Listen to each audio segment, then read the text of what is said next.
razón para eso es que estamos en batalla con el mundo, la carne y el diablo no quiere que oremos. Muchos de nosotros tenemos problemas de la indiferencia. En realidad no queremos orar. Otros tenemos el problema de la ignorancia, no queriendo saber cómo orar o por qué orar. Otros enfrentamos el problema de nuestra falta de habilidad y otros a lo mejor tenemos el problema del lenguaje. No sabemos cómo formular y expresar nuestras oraciones. Algunos podemos tener problemas con ataques satánicos. Cuando nos disponemos a orar, el diablo viene a invadir nuestra mente y distraer nuestra atención. Y muchos de nosotros experimentamos algunas o todas estas cosas que a veces son la causa de que no podemos orar como debemos orar.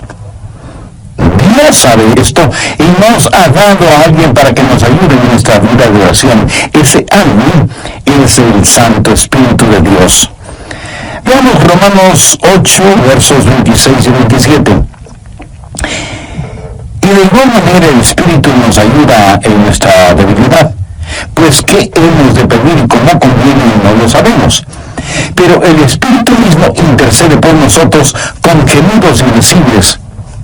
Mas el que escudriña los corazones sabe cuál es la intención del Espíritu, porque conforme a la voluntad de Dios intercede por los santos. ¡Qué extraordinarios son estos versículos! Ruego a Dios que nos ayude a entenderlos. Este es uno de varios textos en la Biblia que enseña que debemos orar en el Espíritu. Por ejemplo, Efesios 6:18, Pablo dice, orando en todo tiempo con toda oración y súplica en el Espíritu. No está hablando de oraciones emocionales, epidérmicas. Ni siquiera hace referencia a orar con energía. El apóstol está haciendo referencia al Espíritu Santo. Y en el clásico versículo 20 de Judas leemos, pero vosotros, amados, edificándoos sobre vuestra santísima fe, orando en el Espíritu Santo. El orar en la carne es fracasar. El orar en el Espíritu es tener éxito. Ahora, cuando hablo de la carne, usted sabe que no me refiero a nuestra piel, huesos, músculos, venas, nervios, glóbulos, células y las mil cosas que hacen o conforman nuestro cuerpo físico, que es la casa humana en la cual vivimos. En términos bíblicos, carne también quiere decir nuestra vieja naturaleza. ¿Alguna vez se ha preguntado por qué la iglesia primitiva fue capaz de hacer lo que hizo? Porque esa iglesia caminaba, por así decirlo, sobre sus rodillas. Esa iglesia fue poderosa porque fue poderosa en la oración. Y fue poderosa en la oración porque estaba llena del Espíritu Santo. En Romanos 8 encontramos 7 maneras en que el Espíritu Santo le ayudará en su vida de oración. También veremos la necesidad no solo de ser salvos, sino también de ser llenos del Espíritu Santo. Primero, el Espíritu Santo trabaja en la activación de su voluntad para orar. Veamos Romanos 8, versos del 5 al 7. Porque los que son de la carne, esto hace referencia a nuestra naturaleza adámica, piensan en las cosas de la carne, pero los que son del Espíritu en las cosas del Espíritu. Porque el ocuparse de la carne es muerte, pero el ocuparse del Espíritu es vida y paz. Se pregunta usted a veces, ¿por qué no quiero orar? Mire lo que dicen los versículos 7 y 8.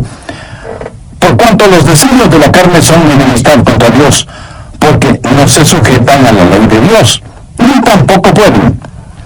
Y los que viven según la carne no pueden agradar a Dios. Esta es la razón por la que dije que orar en la carne es fracasar. Orar en el Espíritu es tener éxito. Debemos admitirlo de una buena vez. Muchos de nosotros no oramos simplemente porque no queremos orar. Razonemos un poquito. ¿Acaso no hacemos lo que queremos hacer? Entonces, ¿por qué no queremos orar? Porque a nuestra naturaleza carnal no le gusta orar. Así que cuando no queremos orar, ¿quién nos dice eso? Nos dice que tenemos una mente carnal en vez de tener una mente espiritual. Su mente carnal tiene tanto deseo de orar como un perro puede tener de escuchar ópera. Porque hay algo en nuestra vieja naturaleza que no solo que no quiere orar, sino que siente antipatía hacia la oración. Y necesitamos dejar de tratar de ocultarlo y admitir que esa es la razón cuando no oramos. No queremos orar. Solo el Santo Espíritu de Dios puede activar su voluntad para orar. Pero ¿cómo sucede eso? Veamos Romanos 8:15. Pues no habéis recibido el espíritu de esclavitud para estar otra vez en temor, sino que habéis recibido el espíritu de adopción. El espíritu de adopción es el Espíritu Santo que nos pone en el cuerpo de Cristo. Y cuando recibimos el espíritu de adopción, Dios viene a ser nuestro Padre. ¿Qué sucede entonces? Por el cual clamamos, Abba, Padre. Y le adoramos y le glorificamos. Cuando usted está lleno del Espíritu Santo, ese Espíritu en usted reconoce que Dios es su Padre. Y es natural para una persona llena del Espíritu Santo decir, Abba, Padre, adorándole y alabándole. Ahora veamos Gálatas 4:6. Pablo dice, y por cuanto sois hijos, Dios envió a vuestros corazones el Espíritu de su Hijo, el cual clama, Abba, Padre. ¿Le gustaba a Jesús orar? Pues claro que sí. Era natural para Jesús el orar, por supuesto. ¿Quién es el Espíritu Santo? Es el Espíritu del Hijo de Dios. Si el Espíritu Santo está en su corazón y en control de su vida, ¿qué sucederá? Usted tendrá la naturaleza de Jesús, será como Jesús. Y así como fue normal y natural para Jesús el orar a Dios el Padre, también será para usted natural y normal el hacerlo. Cuando el Espíritu Santo de Dios está en usted y usted está rendido al Espíritu, no caminará en la carne. Y el orar será tan normal como el respirar. Esta es la respuesta al problema de falta de apetito para la oración. ¿Qué es lo que hace el Espíritu Santo? Su ministerio es la activación de la voluntad en la oración. Anota el margen en Filipenses 2:13. Porque Dios es el que en vosotros produce así el querer como el hacer, por su buena voluntad. Cuando usted está lleno del Espíritu Santo, anulará el orar. Así que, si no tiene deseos de orar, admítalo. La mente carnal es enemiga de Dios.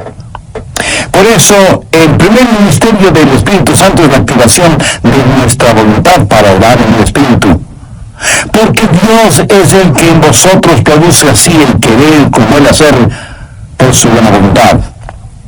Segundo, el Espíritu Santo trabaja animando nuestros cuerpos.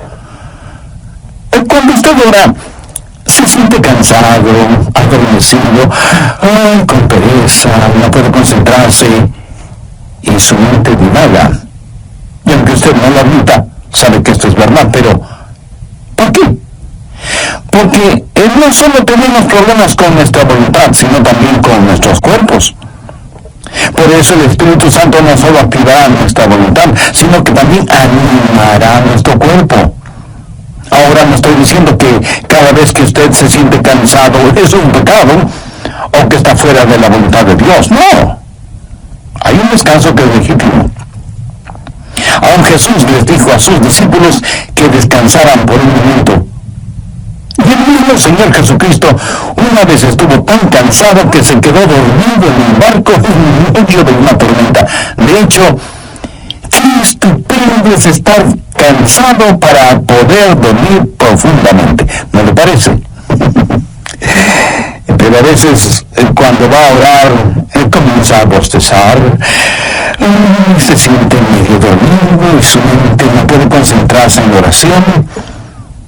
De pronto pronto en la televisión usted ve que su equipo favorito está jugando y como por arte de magia usted está totalmente despierto y alerta. ¿Dónde entonces está el problema? Su problema no es físico. Es el diablo que, utilizando el cuerpo suyo, lo mantiene alejado de la oración. Recuerda lo que pasó en el jardín de Getsemaní. Mateo 26, los versos 40 y 41. Jesús había pedido a sus discípulos que velaran y oraran. La Biblia dice: vino luego a sus discípulos y los halló durmiendo. Y dijo a Pedro: así que no habéis podido velar conmigo una hora. Velad y orad, para que no entréis en tentación. El espíritu a la verdad está dispuesto, pero la carne es débil. Entonces, ¿qué es lo que usted necesita? Necesita ayuda. Es el Santo Espíritu de Dios que está dispuesto a ayudarle a orar en esos momentos y lo hará refrescando, poniendo vigor en su cuerpo. Romanos 8, versos 10 y 11. Pero si Cristo está en vosotros, el cuerpo en verdad está muerto a causa del pecado, mas el Espíritu vive a causa de la justicia. ¿Qué significa esto? Significa que usted ha sido crucificado con Cristo y debido a su pecado, ese pecado fue llevado a la cruz. Jesús no solo se dio por usted, sino que se dio a usted. Cuando Jesús se dio por usted, el cuerpo es muerto a causa del pecado, pero cuando Jesús se dio a usted, el Espíritu es vida debido a la justicia. Mire lo que dice el verso 11. Y si el Espíritu de aquel que levantó de los muertos a Jesús mora en vosotros, el que levantó de los muertos a Cristo Jesús vivificará también vuestros cuerpos mortales por su Espíritu que mora en vosotros. Vivificará vuestros cuerpos mortales, o sea, le dará vitalidad, energía, poder. Usted tendrá la energía y el poder para hacer la voluntad de Dios. Cuando el Espíritu está dispuesto y la carne es débil, cuando usted se rinde al Espíritu Santo de Dios, Él vivificará vuestros cuerpos mortales. Evidentemente Jesús no esperaba que Pedro, Santiago y Juan se durmieran en el jardín de Getsemaní. Pero la razón por la que ellos se durmieron es que estaban en la carne y no en el Espíritu. Sé por experiencia personal que cuando cedo a esos momentos de divagación mental y me siento como cansado y distraído, pero me rindo al Espíritu Santo, tengo energía y vitalidad. Déjenme darle un ejemplo de la vida de Jesús. La Biblia dice que Jesús, viajando por Galilea, dijo que le era necesario pasar por Samaria. Ese era un camino tortuoso, y a mitad del viaje, Jesús se sintió cansado. Llegó a una ciudad llamada Sicar. Está cansado, hace calor, está sediento y con hambre. Se sienta al borde de un pozo, y de pronto hay una oportunidad para ministrar. Una mujer samaritana se acercó al pozo para sacar agua y se encontró con Jesús, y él le ministró espiritualmente. Cuando los discípulos regresaron, encontraron a Jesús revitalizado. Ellos habían ido al pueblo para comprar alimentos para que Jesús recobre su energía y fortaleza, pero lo encontraron lleno de energía y vitalidad, y se preguntaron: ¿y quién le dio de comer? ¿Quién la estaba ministrando? ¿Sabe lo que Jesús les dijo? Yo tengo una comida de la cual ustedes nada saben. ¿Qué había sucedido? El Santo Espíritu de Dios había revitalizado el cuerpo del Señor Jesucristo, y el Santo Espíritu de Dios pondrá energía en su cuerpo y lo refrescará y le ayudará. ¿Cómo? Bien, Romanos 8:26. Y de igual manera el Espíritu nos ayuda en nuestra debilidad. Amigo, usted tiene que aceptar y confesar su debilidad.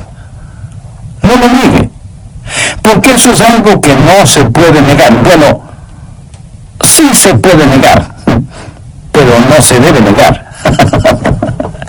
Usted me dice: pastor, mi debilidad es un inconveniente. No lo es. Es más bien una oportunidad. ¿Qué es lo que Dios le dijo al apóstol Pablo en 2 Corintios 12:9? Bástate mi gracia, porque mi poder se perfecciona, ¿en dónde? En la debilidad. ¿Lo ve? Nuestro problema muchas veces no es que somos débiles, sino que no somos lo suficientemente débiles todavía. Nunca hemos dicho en forma final, Señor, no lo puedo hacer. No tengo lo que se necesita para hacerlo, y seguimos luchando. Pero cuando llegamos al final de nuestras fuerzas y nos apropiamos de su fortaleza, entonces usted entenderá cómo Él no solo activará su voluntad, sino que también animará su cuerpo. Mira, el plan de Dios es librarnos de nuestra autosuficiencia a fin de que nos entreguemos a su suficiencia. Por eso Él nos hace perpetuamente débiles para que podamos ser perpetuamente fuertes. La palabra ayuda en este verso 26 es una palabra muy interesante en el idioma griego. Puede significar el sostener algo. Por ejemplo, es usado cuando Marta le dijo a Jesús, refiriéndose a su hermana María, Jesús, ¿podrías decirle que venga a la cocina y me ayude? María esperaba que su hermana fuera a la cocina y le ayudara con las ollas y los sartenes y cucharas y cuchillos. Pero esta palabra también significa en vez de. Y esa es la forma en que el Espíritu Santo nos ayuda, junto con y en lugar de. Ahora, esto no es contradicción, aunque parecería serlo. Cuando usted está orando en el Espíritu, ¿quién está orando? ¿Usted? ¿O el Espíritu Santo de Dios en usted? La respuesta es sí. El Santo Espíritu de Dios está orando en lugar suyo, en vez de usted, pero está orando juntamente con usted. Usted no puede hacerlo sin Él no lo hará sin usted. Qué compañerismo y qué privilegio el orar con el Espíritu Santo. El Espíritu Santo de Dios quiere pensar a través de nuestras mentes, quiere hablar por medio de nuestros labios, quiere ver utilizados nuestros ojos, quiere gemir a través de nuestro espíritu. Es el Espíritu Santo en el espíritu humano, junto con y en lugar de. ¿Tiene el Santo Espíritu de Dios en usted? Para tenerlo es necesario que usted haya recibido a Jesucristo en su corazón como su Salvador y Señor, porque Jesús prometió que daría, enviaría y sellaría con su Santo Espíritu a quienes, arrepintiéndose de sus pecados y aceptando el sacrificio de Jesucristo en la cruz del Calvario, lo reconocen como Salvador y Señor de sus vidas y les dan la bienvenida para que Él habite y controle sus vidas. Usted puede hacer esa decisión en este mismo momento, orando la siguiente sencilla oración. Dios eterno, sé que hace mucho tiempo no he conversado contigo y que mi vida de oración es deplorable. Perdóname y ayúdame por medio de tu Santo Espíritu para que yo pueda aprender a orar en el Espíritu. Señor Jesús, perdona mis pecados, límpiame, sáname, sálvame. Agradezco tu sacrificio en la cruz, derramando tu preciosa sangre para pagar por mis pecados y darme vida eterna. Y porque tú moriste en nuestros cuerpos. Bien, prosigamos con el estudio de hoy. Tercero, el Espíritu Santo nos ayuda en la adaptación de nuestras peticiones. Otro de los problemas es que a veces sencillamente no sabemos orar como debemos orar. Miremos nuevamente lo que dice Romanos 8:26. Y de igual manera el Espíritu nos ayuda en nuestra debilidad, pues ¿qué hemos de pedir como conviene? No lo sabemos. Y eso es muy cierto. A veces sencillamente no sabemos qué pedir. Regresemos brevemente a Romanos 8:14. Porque todos los que son guiados por el Espíritu de Dios, estos son hijos de Dios. Todos tenemos cosas específicas por las cuales orar. Yo sé que debo orar por mi esposa, por nuestros hijos, por nuestros nietos. Sé que debo orar por mis hermanos pastores y por miembros de nuestra iglesia. Eso es parte de mi responsabilidad. Pero hay muchas cosas que no sé si debo orar por ellas o no. Quiero decir, yo no puedo orar por todas las cosas, porque en ese caso mi oración, en vez de ser como un poderoso río, será como un pantano estancado. Para que la oración sea efectiva, debe ser selectiva. Y aun cuando sepamos por qué orar, no sabemos cosas específicas por las cuales orar. Supongo que usted tiene una persona amada que está enferma. ¿Cómo va a orar por esa persona? Señor, sánala. Pero, ¿qué si Dios quiere llevarse a esa persona al cielo? Usted sabe lo que Jesús dijo, oró en Juan 17:24. Padre, aquellos que me has dado, quiero que donde yo estoy también ellos estén conmigo para que vean mi gloria. Nosotros oramos, Dios permite que se queden. Jesús ora, Padre, permite que vengan. ¿Alguna vez usted ha pensado en eso? ¿Cuánta gente está orando por los perdidos? Por lo general la gente ora por los enfermos. Y no solo oran por los enfermos, sino por los santos enfermos. Oran por su tía, que es una maravillosa creyente, o por el diácono Pérez, que es un genuino hombre de Dios, y piden que Dios les sane. Sí, es cierto. A veces Dios dirige nuestras oraciones en ese sentido. Pero ¿ha notado que a veces tenemos más interés en mantener a los santos fuera del cielo que a los perdidos fuera del infierno? Cuando oramos, no estamos agonizando para que los perdidos se salven. Cuando el apóstol Pablo, siendo todavía Saulo de Tarso, estaba sembrando el pánico entre los primeros cristianos y fue el perseguidor de la iglesia, prácticamente enviaba a los cristianos a la muerte. Él aún sostuvo las ropas de Esteban, el primer mártir cristiano, mientras este gran hombre de Dios era apedreado hasta la muerte.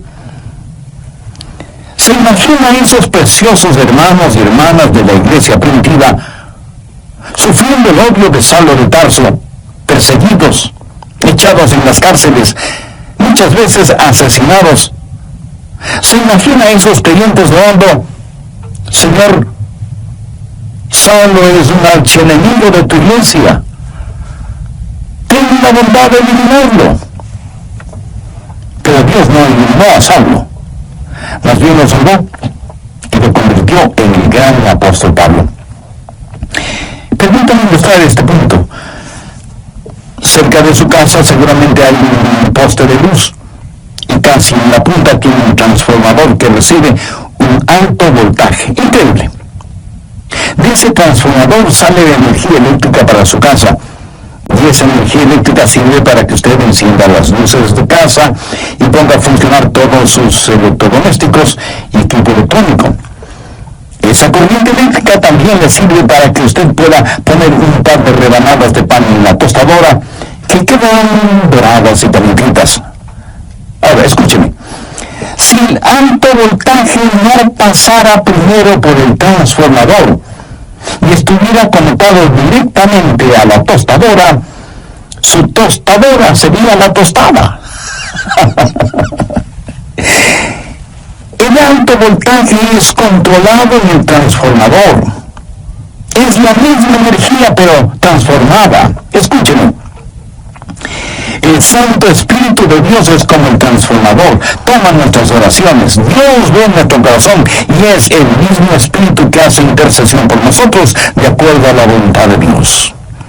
En Romanos 8:27 leemos: mas el que escudriña los corazones sabe cuál es la intención del Espíritu, porque conforme a la voluntad de Dios intercede por los santos. Cuarto, el Espíritu Santo nos ayuda en la administración de nuestro acceso a Dios. Mira, usted no se presenta súbitamente delante de Dios, y lo que voy a decir a lo mejor lo sorprenda. Usted necesita que alguien lo lleve a la presencia de Dios y le dé acceso hacia Él.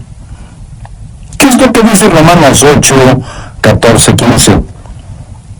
Porque todos los que son guiados por el Espíritu de Dios, estos son hijos de Dios. Pues no habéis recibido el espíritu de esclavitud para estar otra vez en temor, sino que habéis recibido el espíritu de adopción por el cual clamamos, Abba, Padre. Eso significa que es el Espíritu Santo de Dios el que nos da acceso. Anota Efesios 2:18. Porque por medio de él, los unos y los otros tenemos entrada por el mismo Espíritu al Padre. ¿Por medio de quién? Por medio de Jesús tenemos acceso por el mismo Espíritu al Padre. ¿Cómo trabaja la oración? Oramos a Dios por medio de Jesús en el Espíritu. Tenemos acceso por el mismo Espíritu al Padre. Alguna vez fui invitado a la oficina oval en la Casa Blanca para una reunión con el presidente de los Estados Unidos. ¿Cómo piensa usted que se entra a esa oficina oval? ¿Cree que simplemente sale del taxi y entra en la oficina oval y dice, hola, presidente? No, usted no puede hacer eso. Primero, le llevan a un salón particular donde conoce a una persona que es el embajador personal del presidente y conversa con usted hasta que usted esté listo y entonces le guía hacia la oficina oval. Eso es lo que hace el Espíritu Santo cuando usted llega no a la oficina oval, sino a la oficina celestial. Cuando usted viene frente al trono de la gracia, tiene un Padre a quien orar, tiene un Salvador en nombre de quien orar, y tiene un Espíritu Santo que le ayudará a orar. ¿Alguna vez ha orado sintiendo que ora a Dios, pero no con Dios? Y tiene la sensación de que Dios está a millones de años de distancia. ¿Han escuchado la expresión, mis oraciones no pasan de tu lado? La oración no es simplemente el enviar cohetes de oración al cielo. Es el hablar con un amigo. Dios nos da la invitación real para que oremos, y Dios nos da un palacio y nos trae y nos guía, y tiene una persona de la realeza, el Espíritu Santo, para que nos lleve a su presencia. Quinto, el Espíritu Santo nos ayuda en la articulación de nuestras palabras. Otro problema cuando oramos es que se nos traba la lengua y como que nos quedamos sin palabras. ¿Saben lo que son las palabras? Las palabras son únicamente vehículos que transportan los pensamientos. Pero algunas veces esos pensamientos son demasiado pesados para ese vehículo.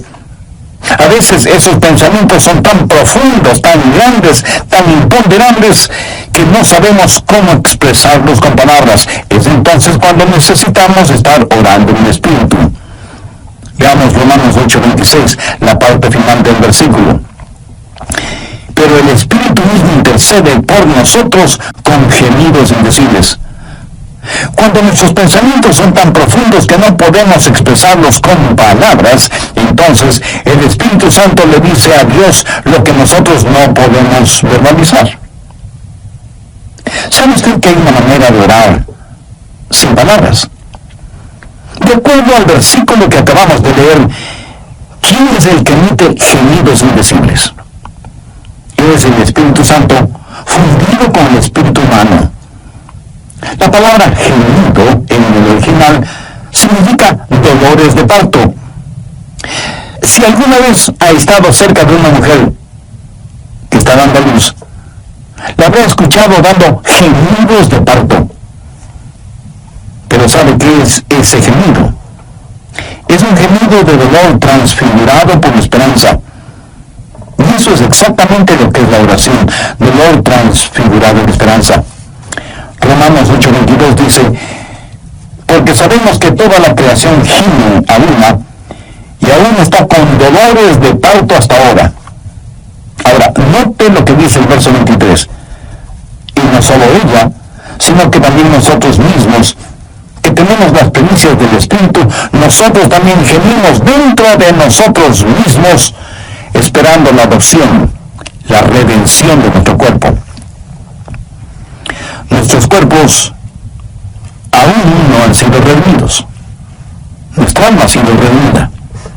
Nuestro espíritu ha sido redimido. Pero nuestro cuerpo todavía no ha sido redimido. Por lo tanto, vivimos en un mundo lleno de gemidos y de dolores y de enfermedades y de llanto y de muerte. Todo está alrededor nuestro. Y sea usted salvo o no es inmune a esta realidad. No piense que porque usted es salvo no habrá dolor ni sufrimiento. En los versos 22 y 23, Pablo dice: porque sabemos que toda la creación gime y aún está con dolores de parto hasta ahora. Y no solo ella, sino que también nosotros mismos, que tenemos las primicias del Espíritu. Cuando usted ora, el Santo Espíritu de Dios entra en esa agonía.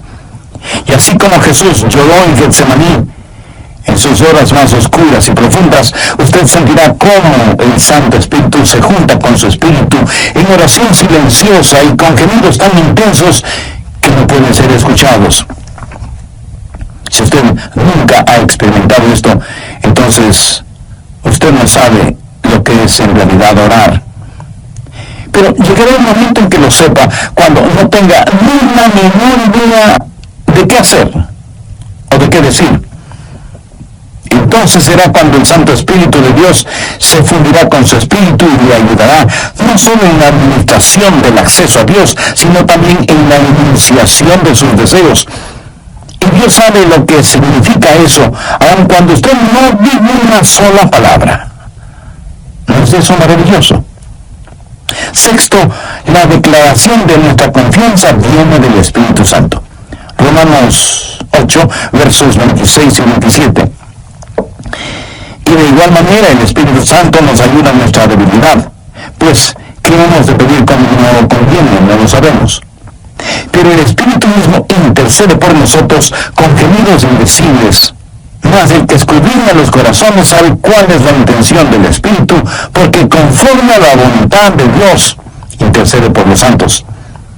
Y en el versículo 28 está la respuesta a la tácita pregunta: ¿cuál es la voluntad de Dios?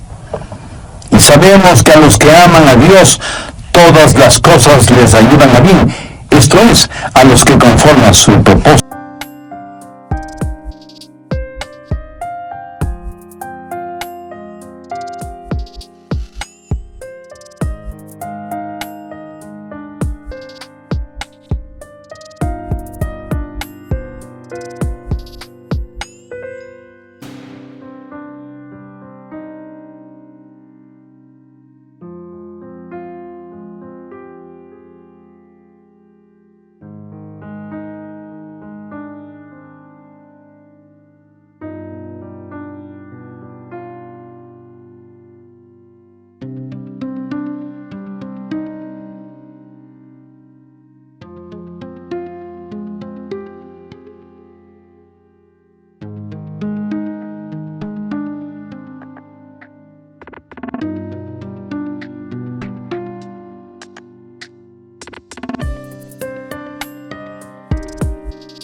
Hijos son llamados. Y surge de inmediato la pregunta: ¿cuál es el propósito de Dios? Y el versículo 29 tiene la respuesta: para que seamos hechos conforme a la semejanza de su Hijo. Pero a veces usted ora y gime y llora y suplica y nada sucede. Y usted dice: le oré a Dios y no escuchó mi oración. Amigo, sí le escuchó. Recuerde que todas las cosas obran para bien. Literalmente significa que Dios está haciendo todas las cosas para el bienestar suyo. Pero escúcheme con atención. El plan de Dios para usted no es primordialmente el hacerle saludable, millonario y feliz. El plan de Dios para usted es santificarle y hacerle a la semejanza de su Hijo Jesucristo. Dios sí escucha nuestras oraciones. Y usted puede pedir cierta cosa, pero Dios le da otra diferente, que le ayudará a usted a hacer más y más a la semejanza del Señor Jesucristo. Amigo, de eso se trata todo. La oración no convierte a Dios en una especie de mensajero celestial que está esperando recibir sus órdenes para complacer sus deseos y caprichos. De ninguna manera. La oración es el plan de Dios para hacerle a usted a la semejanza de su Hijo. Una vez tuve una tremenda carga de oración, la más pesada que he tenido.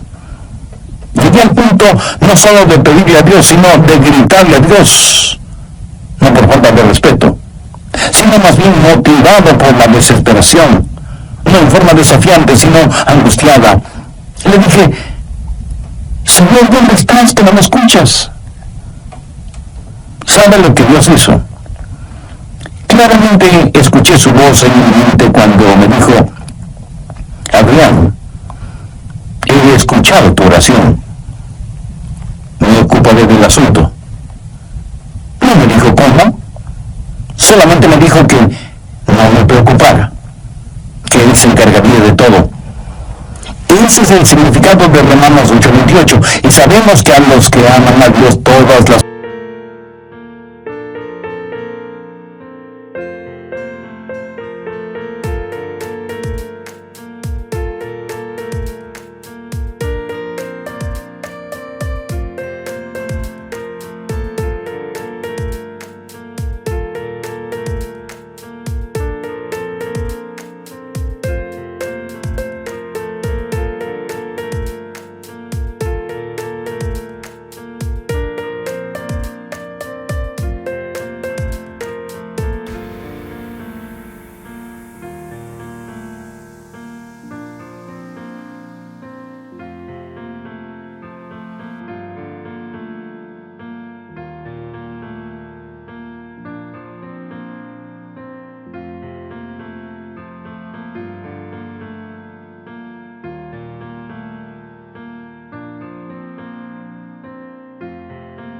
cosas les ayudan a bien, esto es, a los que conforme a su propósito son llamados.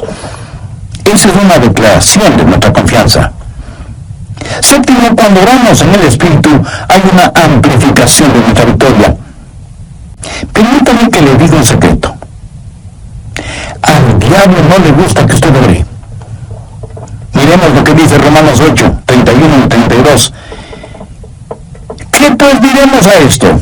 Si Dios es por nosotros, ¿quién contra nosotros? El que no escatimó ni a su propio Hijo, sino que lo entregó por todos nosotros, ¿cómo no nos dará también con Él todas las cosas? El diablo hará no solamente lo posible, sino hasta lo imposible para impedir que usted ore. Cuando ora, tenga la seguridad que sentirá el ataque de Satanás. Toda la artillería del infierno está en su contra cuando ora. ¿Por qué? Creo que el diablo les dice a sus demonios: muchachos, vamos a evitar como sea que, y aquí él dirá su nombre, Juan, Rosa, Pedro, María, o como usted se llame, se concentre en la oración. Si él o ella no pueden orar, les venceremos siempre. Pero si logran orar, ellos nos vencerán siempre. Amigos, Satanás está en su contra, es su enemigo, pero si Dios es por nosotros, ¿quién contra nosotros? Por eso usted no puede orar en la carne, porque si lo hace así será presa fácil de Satanás. Pero cuando ora en el Espíritu, si Dios está con usted, ¿quién puede estar en su contra? Escúcheme. Si usted todavía no es un creyente en el Señor Jesucristo, este momento puede ser el más extraordinario de su vida si lo acepta como Salvador y Señor. Este momento puede ser el primer instante de su nueva vida. Hoy puede abrir su corazón al Señor, tener el perdón de sus pecados y tener al Santo Espíritu de Dios morando en usted y ayudándole a orar y a ser la clase de persona que Dios quiere que usted sea, y dándole la absoluta seguridad de que cuando muera, irá a estar con Jesús en el cielo. Cuando el carcelero que cuidaba a Pablo y a Silas les preguntó: señores, ¿qué debo hacer para ser salvo? Ellos dijeron: cree en el Señor Jesucristo y serás salvo tú y tu casa. Esa palabra creer no